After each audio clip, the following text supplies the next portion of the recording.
राज्य के गठन के 18 साल बाद भी झारखंड आंदोलनकारियों को सरकार सम्मान नहीं दे पाई है। वैसे आंदोलनकारियों को सम्मान देना चाहिए जिनके पास कोई कागजात नहीं है। झारखंड वनांचल आंदोलनकारी चिन्हितीकरण आयोग के 2 सदस्य डॉक्टर देवशरण भगत और सुनील फकीरा अक्षप ने कहा है कि आयोग झारखंड आंदोलनकारियों की पहचान को और आसान बनाएगा। इसके लिए नए नियम भी जोड़े जा रहे हैं। एक्सटेंशन पर चलता आयोग प्रारंभ से लेकर अब तक पहचान के नए नए नियम बनाता रहा है, लेकिन इन पर अमल की स्थिति लगभग शून्य है।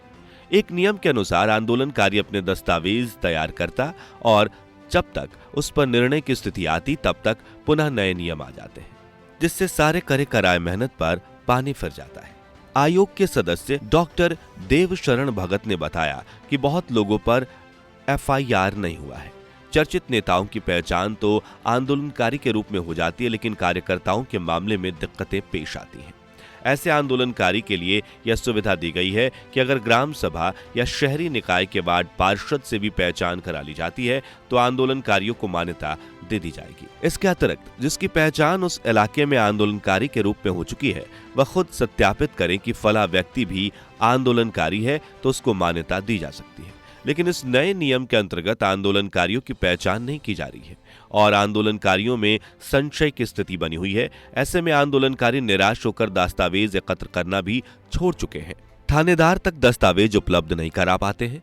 केस से संबंधित जानकारी ना तो आयोग को है और ना ही आंदोलनकारियों को दे पाते हैं।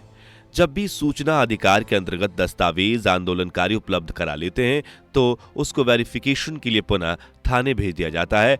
अब तक थानेदार बदल चुका होता है और फिर अभिलेखों की खोज शुरू होती है। यदि थानेदार का खिदमत होता है तो दस्तावेज का सत्यापन होता है, नहीं तो किंतु परंतु करते हुए कुछ ऐसा लिख दिया जाता है जिससे संदेह की स्थिति उत्पन्न हो जाए। झारखंड आंदोलन से जुड़े 62,000 आवेदन आए हैं, जिनमें से 4,000 लोगों को झारखंड आंदोलनकारियों के रूप में पहचान मिल पाई है। शेष अन्य के पुख्ता कोर्ट कचहरी वाले दस्तावेज नहीं है। ऐसे में आयोग आंदोलनकारियों के रूप में पहचान नहीं कर पाता है। यदि साक्ष्य और सबूत से पहचान की जानी थी तो आयोग की जरूरत क्या थी? कोर्ट कचहरी में ही सुनवाई का रास्ता खोलना चाहिए था। कम से कम कोर्ट कचहरी में परिस्थिति जन्य सबूत मान्य तो है। सुनवाई की तारीख तो तय की जाती है, लेकिन आयोग में सुनवाई की तारीख और परिस्थिति जन्य सबूत प्रस्तुत करने की कोई व्यवस्था नहीं है। क्या, कैसे और कब तक ऐसे ही आयोग काम करेगा, कहा नहीं जा सकता।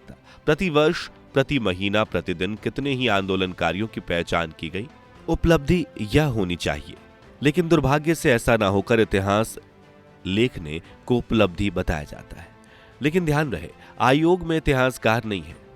आत्म प्रशंसा और महिमा मंडन की वजह से आंदोलनकारियों की पहचान में रुकावट आ रही है।